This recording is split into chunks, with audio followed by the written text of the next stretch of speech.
네, 안녕하십니까. 네, 부동산 공부 열심히 하고 계신가요? 네, 자, 오늘은요, 짧게 3분간만 집 주인과 임차인의 관계에 대해서 한번 간단히 제 경험 한번 공유를 좀 해보려고 합니다. 현재 이 영상을 보고 계신 분들은 이미 다주택자거나 아니면 또는 무주택자이지만 부동산 투자를 통해서 부동산을 구입하겠다, 이렇게 결심하시고 유튜브 영상이라든가 부동산 뉴스, 투자 정보, 호재 이런 것을 공부하시는 분들이 대다수일 거라고 생각합니다. 결국은 여러분들도 이제 임대 사업자가 되든지 집주인이 돼가지고 결국은 임대차 계약을 한다거나 세를 주는 그런 입장이 될 거예요. 그러면 많은 임차인들, 세입자들을 만나게 될 것 같습니다. 저 같은 경우는 뭐 수십 명, 뭐 100여 명 넘게 임대차 계약을 체결하다 보니까 여러 가지 상황에 처하게 되는 것이 사실이에요. 그러다 보니까 임차인하고 싸우기도 하고 말다툼도 하고 법적 싸움도 있고 막 이렇게 여러 가지 경우의 수가 있는 것 같습니다. 오늘은 여러 가지 임차인들의 유형, 삶의 유형, 인간 유형 뭐 이런 것들도 말씀을 나중에 시간 될 때 말씀 드려보겠지만, 오늘은 그 중에서도 최근에 겪은 거 너무나 고통스러운 경험이어서 한번 말씀을 한번 드려보려고 합니다.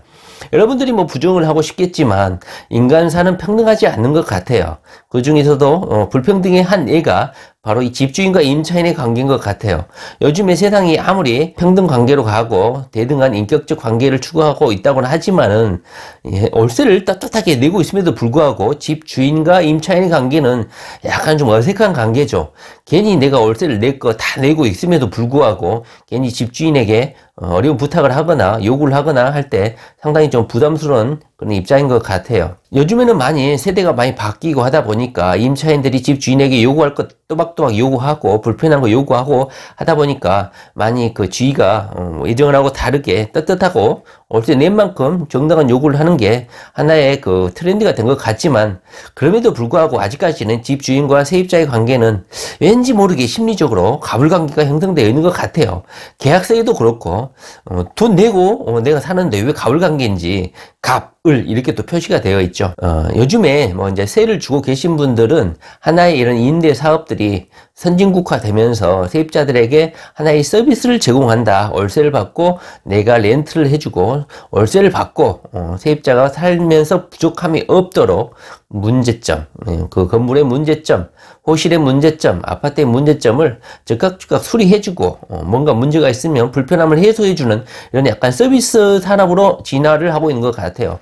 그러나 아직까지도 임대사업이라든가 월세를 받고 살 때 세입자들이 약간은 열악한 주의에 있기 때문에 집주인을 상대하기가 약간 껄끄러운 그런 상황인 것 같아요. 최근에 뭐 총울림님도 마찬가지고 요즘 여러 가지 강의를 하고 계시죠. 그분 말씀을 들어보면 세입자들은 우리 고객이다. 그렇기 때문에 그분들이 요구함에 있어서 우리 고객 대하듯이 나에게 월세를 주는 고마운 분들이니까 최대한 불편함을 해소하고 적극적으로 대응해야 된다. 그러다 보니까 무슨 손편지도 쓰고 뭐 선물도 주고 뭐 이렇게 하라는 거예요.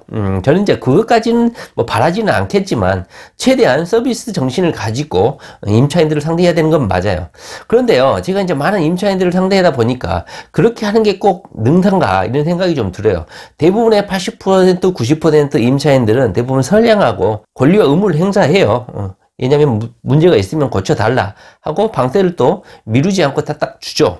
그런데 제가 상대해보면서 약간 힘들었던 것은 바로 여기에 올리겠지만, 최근에 문자로도 뭐 주고받고 고성도 와가고 욕설도 오가고 이런 경우가 있죠. 임대인이 집주인이 가장 힘든 것은 뭔가요? 바로 월세를 제때제때 안 준 거죠. 내가 그 부동산 자체가 대출이 없고 얼고지 그냥 임차 물건이라면 상관이 없는데 은행에 이자도 내야 되고 받아가지고 생활도 해야 되는 경우라면 만약에 월세가 2달, 3달 밀려버리면 정말 고통스럽게 되죠. 왜냐하면 은행 대출 이자를 못 막으면 신용도도 떨어지고 여러 가지 어려운 점이 봉착하게 되니까요.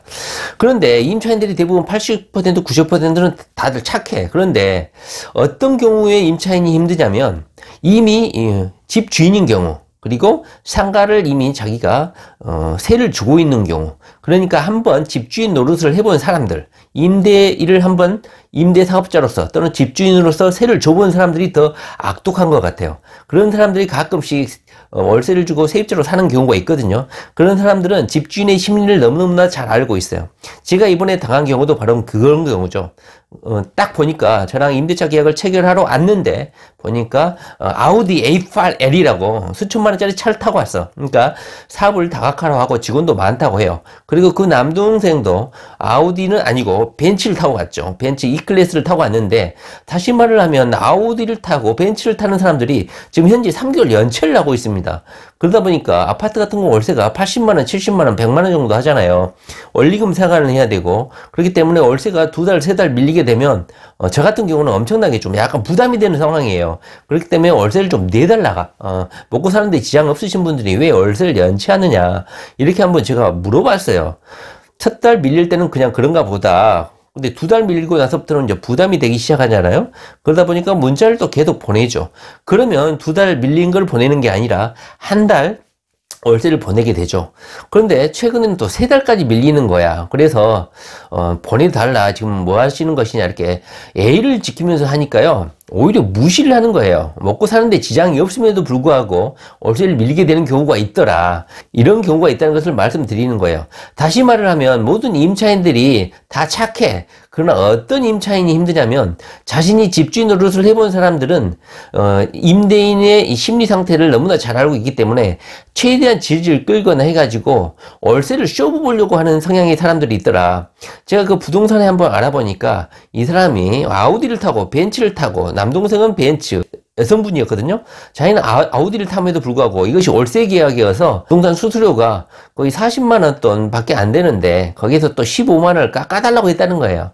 다시 말하면 돈 있는 사람이 더 짠돌이고 더 이렇게 악독하게 굴더라. 이 부분을 제가 좀 말씀드리는 거예요.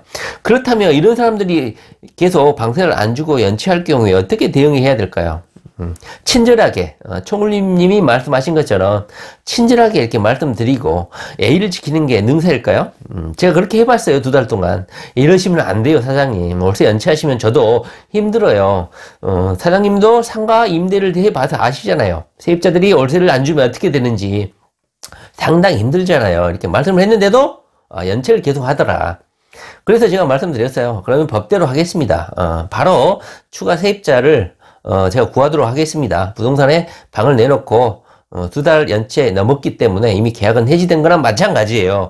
그렇기 때문에 제가 세입자를 구할게요. 그렇게 알고 계세요?